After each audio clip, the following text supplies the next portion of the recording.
Howdy folks. We just made a video at the other end of the lake. Came here looking for shallow fish at the deep end of the lake. There is no shallow fish at the deep end of the lake, folks. The shallow fish is at the shallow end of the lake, and the deep fish is at the deep end of the lake. These marks here, folks, these are bigger marks. These are crappie. And I'm gonna try to catch this crappie with the 1.5 number 8 BG1 with a natural color Kitek. This one is from Tennessee River. It was installed a couple of weeks ago.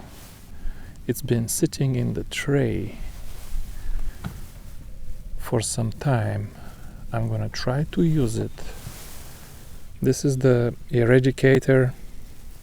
This is the new Vanford. Not that many red accents on the new Vanford, but they still look pretty good together. And I already used the float, I already twitched. So I'm gonna try to find some crappie and swim a big Kitek and catch them this way.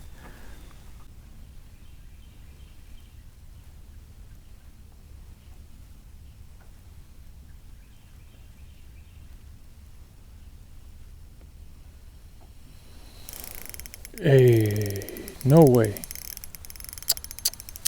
Oh my goodness, folks.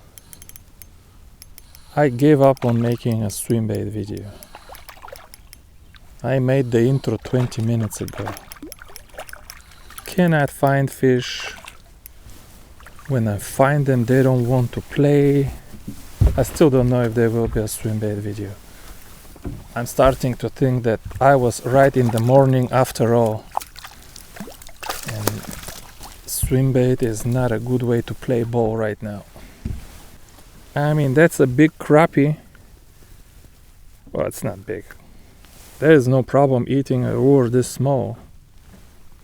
But even when I cast close to some fish, they are not rushing to go get it, folks. They are not eager. You gotta find one of them that's kind of braver than the others. It's not gonna be a hot bite. But okay, let's try a little longer. Alright. I took one of the layers off. I'm down to 7 layers now. I like to run a little light in the winter. Otherwise it's too heavy. 7 layers is enough.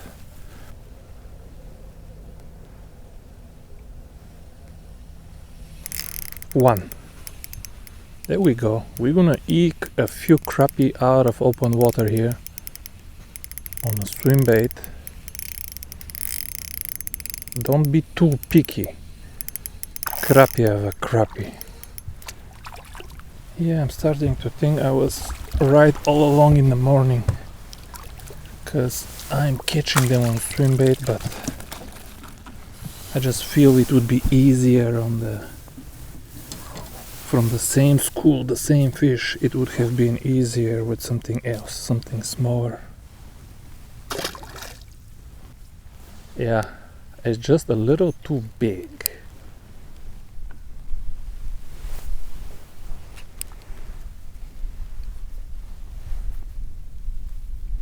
Let me do a little bit faster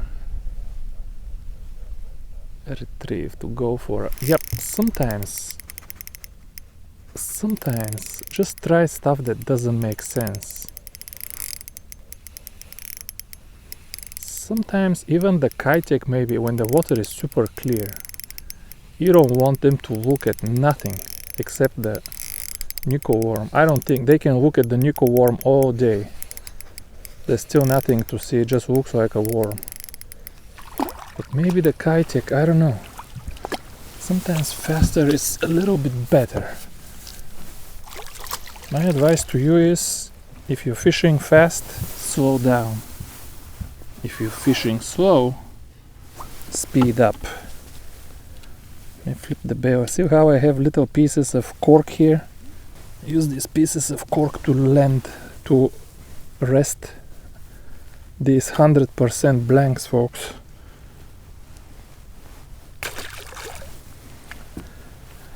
Who is catching the best 10 inchers on YouTube, folks? Huh?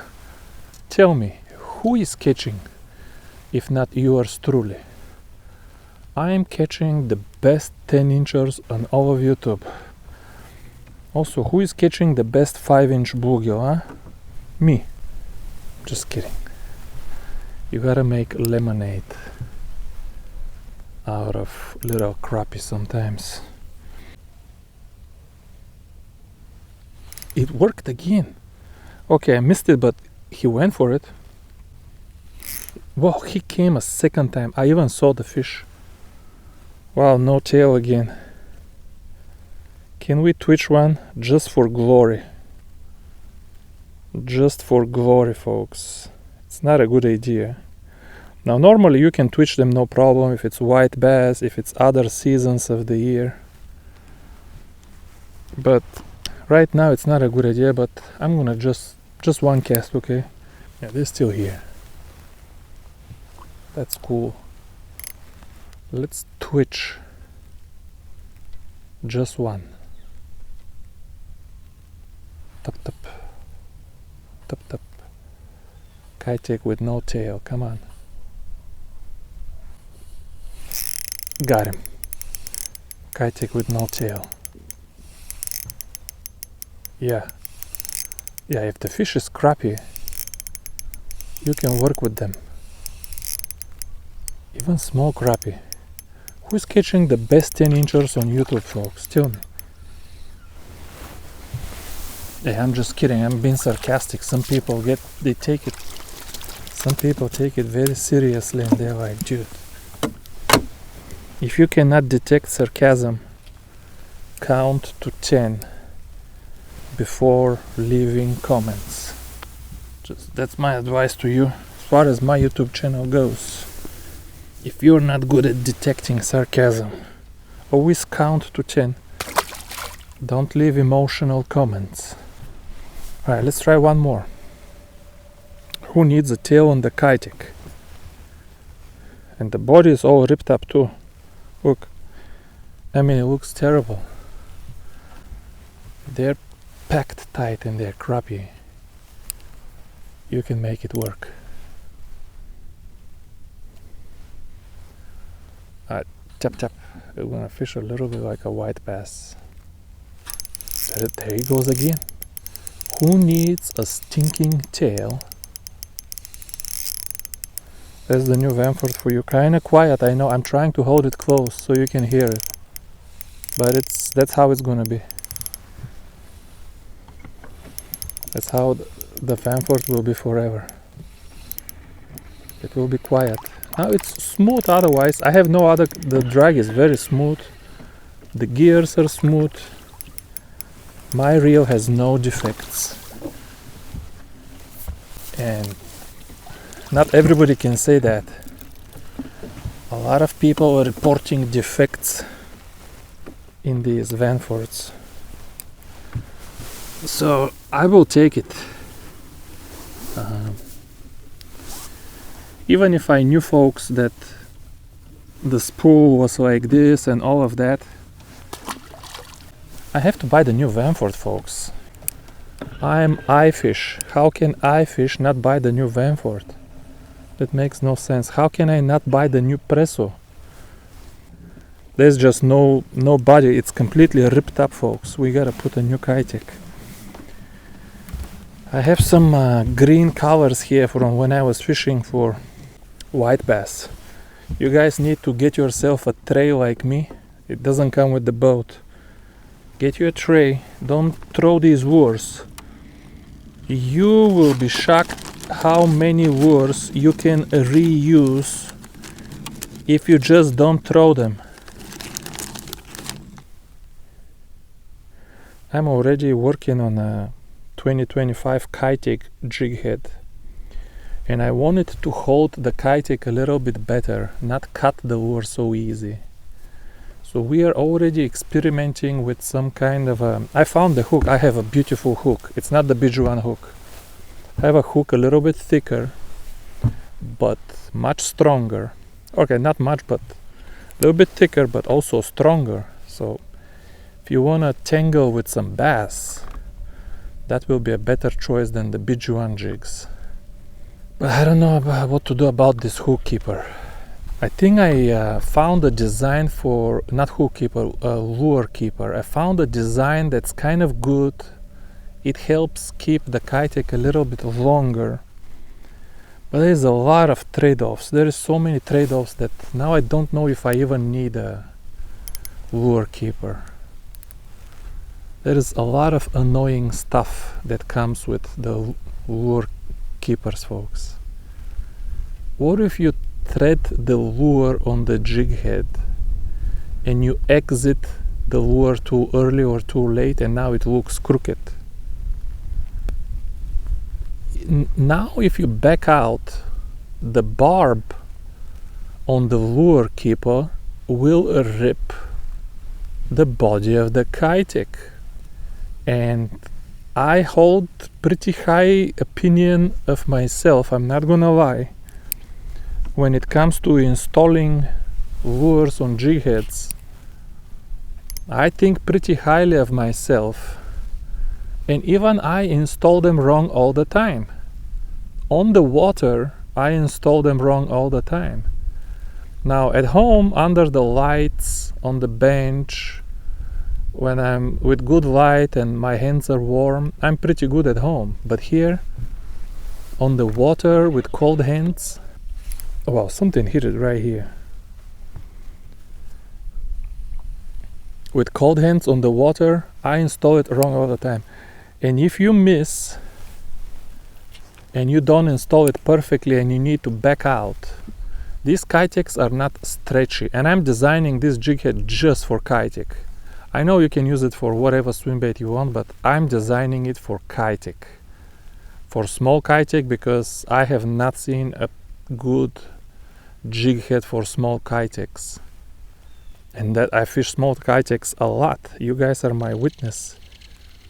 So that's kind of a problem. If you have to back out to correct an incorrect installation, now you regret having a lure keeper, a barb there.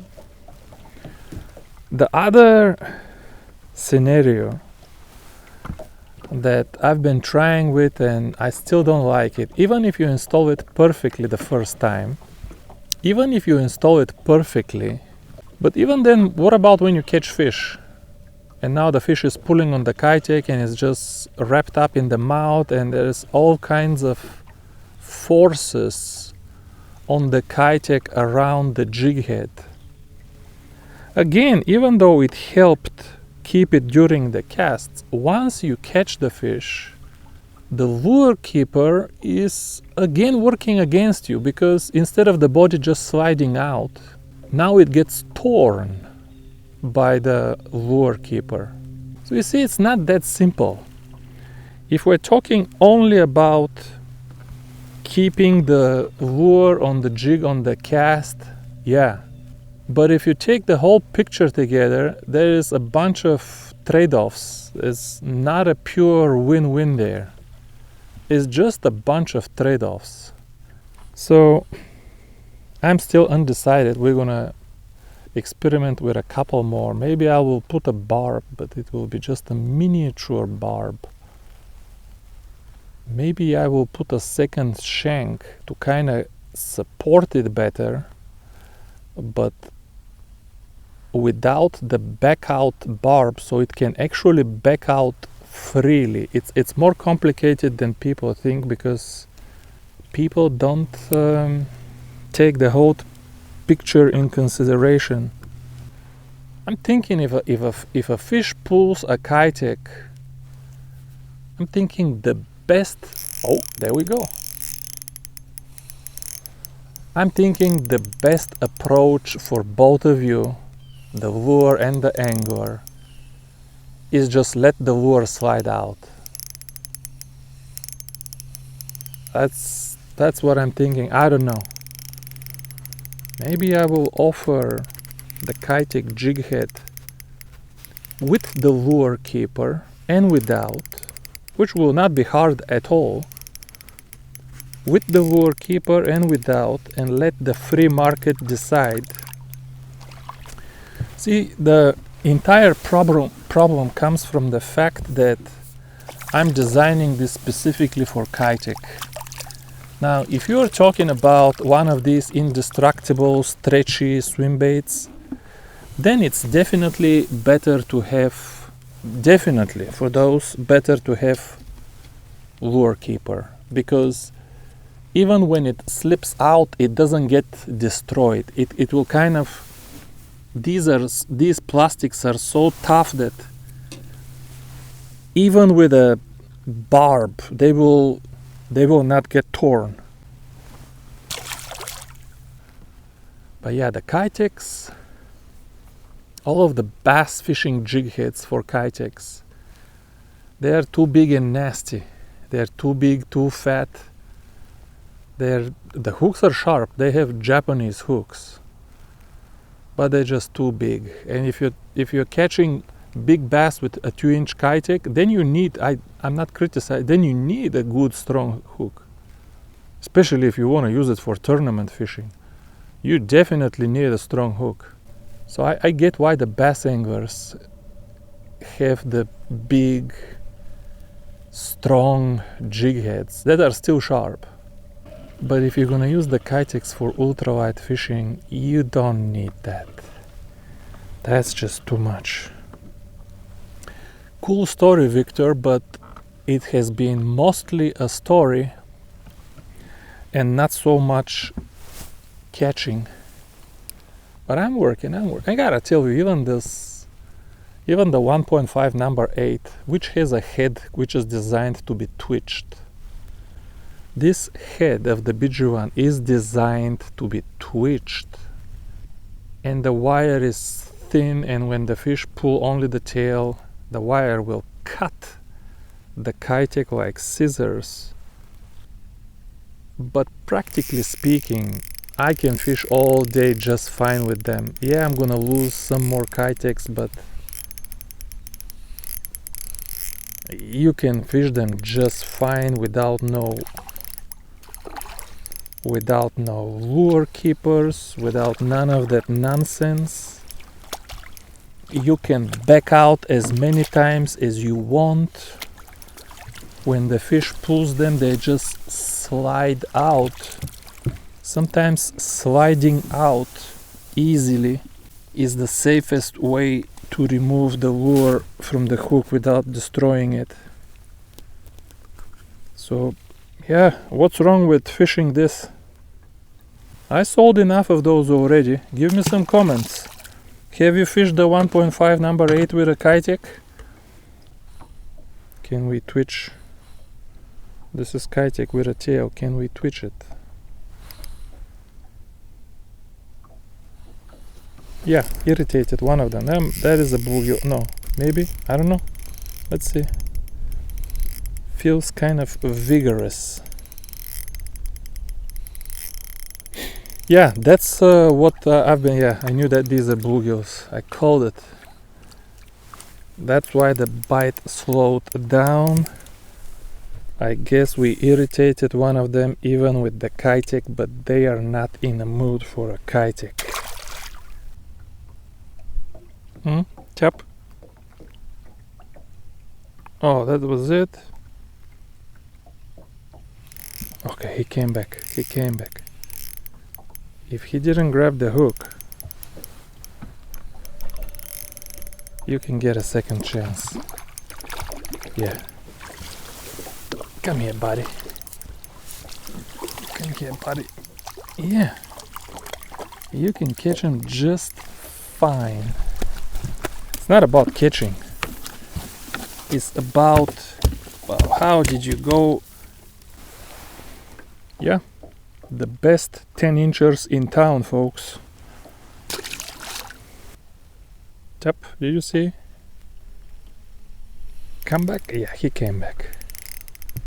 Maybe he was on the first time. Man, that eradicator. Such a noble, aristocratic rod. It's just an aristocratic rod. Such an amazing rod. Come here, buddy. Best 10-inchers in town, folks. Subscribe to the channel. You ain't never gonna find better looking 10-inchers on YouTube. Look at this. What else do you want from a 10-incher? What do you think I'm a dentist, bro? You can close it now.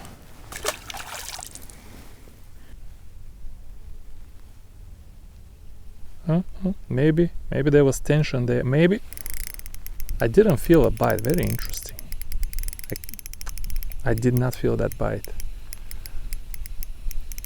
We relied solely on visual indication. Although I didn't feel a tap, but I did feel a little bit of weight. So I take that back. There was something that I felt, but there was just no tap. There was just a little bit of weight. See, without the barbs, flawless hook removal, but they all want me to inspect their teeth. Every one of them.